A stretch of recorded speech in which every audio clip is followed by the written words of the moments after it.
Greetings, my fellow Fright Fiends. It's your buddy Boogeyman Ben here for a new episode of Boogeyman Ben's Horror Zone, and today's video is a horror movie review. This is a movie that is currently available on Shudder.com. I believe it's also on Amazon. It was a VOD movie. This wasn't one that was in the movie theaters.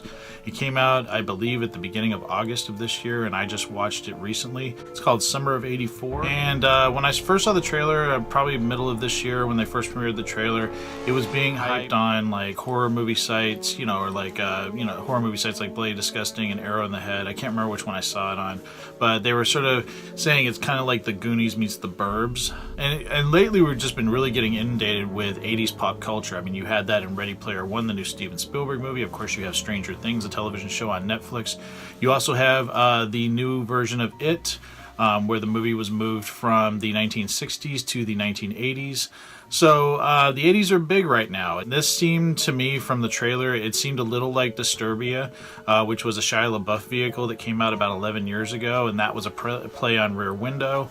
But it has kind of the same beats where you have somebody that suspects somebody of doing something. In this case, you have the character of Davey. He hangs out with his three buddies, Tommy, Woody, and Curtis. And there's a serial killer that has been known for killing teenage boys called the Cape May Slayer. And Davey suspects that the police officer that lives across the street from him may be that killer. The four friends kind of band together to spy on him and gather evidence throughout the course of the film to prove this theory of Davey's is true.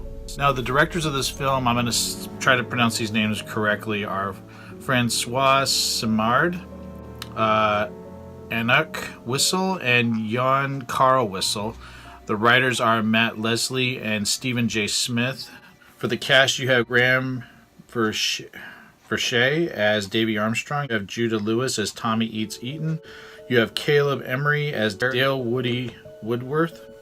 You have Corey Gruter-Andrew as Curtis Faraday, Tiara Scobai as Nikki Kazuba, and then you have Rich Summer as Wayne Mackey. So being an 80s kid, I really look forward to these movies that sort of added a nostalgia to the decade that I grew up in. I mean, I was a little kid during the 80s, but I'm really loving these films that are taking us back to a simpler time, especially for me.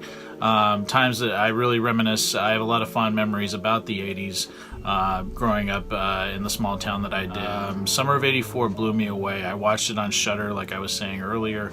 Watched it on Shudder.com last week. The strength of this film, number one, is with the four kids. They all are fantastic. Particularly, I'm a big fan of the characters of Davy and Woody. They're my favorites. That relationship, the four kids, really brought me back to when I was a kid. And some of the things they talk about, they pay references to like Star Wars and things like that. And it just really brought me back to that time in my life when I was a kid, talking about those things with my friends. I also think Rich Sommer is fantastic in the role as the suspect police officer.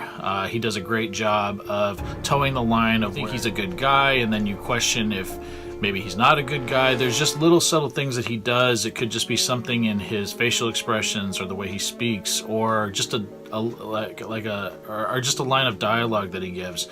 Really excellent actor, and all of them do a fantastic job. The strength of this film is that it starts off very light and fluffy. It's got like a lot of 80s nods, and you think it's just going to be kind of like one of those films that just sort of plays it safe, and then you realize as the movie starts going on and it gets darker and darker that this is going into some territory that you weren't expecting.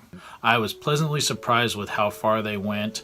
It was a damned hardcore ending. It does throw you for a loop at the end of the film, in a good way for horror fans like me that want something that's got some grit to it and some edge to it, that where risks are taken, that it's not played safe like most films that come out now. It really just impacted me so much so that I watched the film 2 more times. So I've watched it 3 times in the last week, and every time I watch it I fall in love with it a little bit more.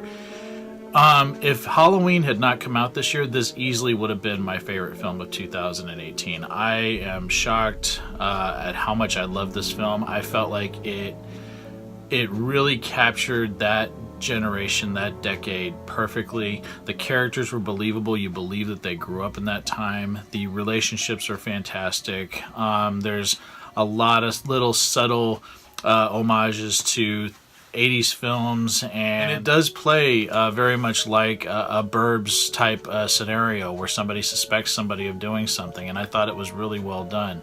I don't know why this movie affected me the way it did. I think it's just because there's risk involved. There's a lot of risk involved in this film, and you don't know what's going to happen once things start. Once all the pieces start coming together, and the movie sort of throws you for a loop. You don't know what's going to happen, and I thought that was really a strength of the filmmakers. The writing, the acting, everything about this film is fantastic. It's eerie.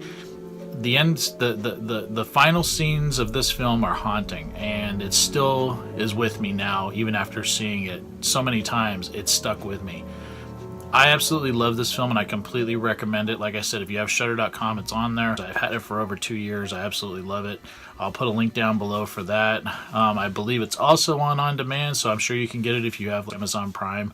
You can watch it there. Summer of '84 is getting 5 skulls.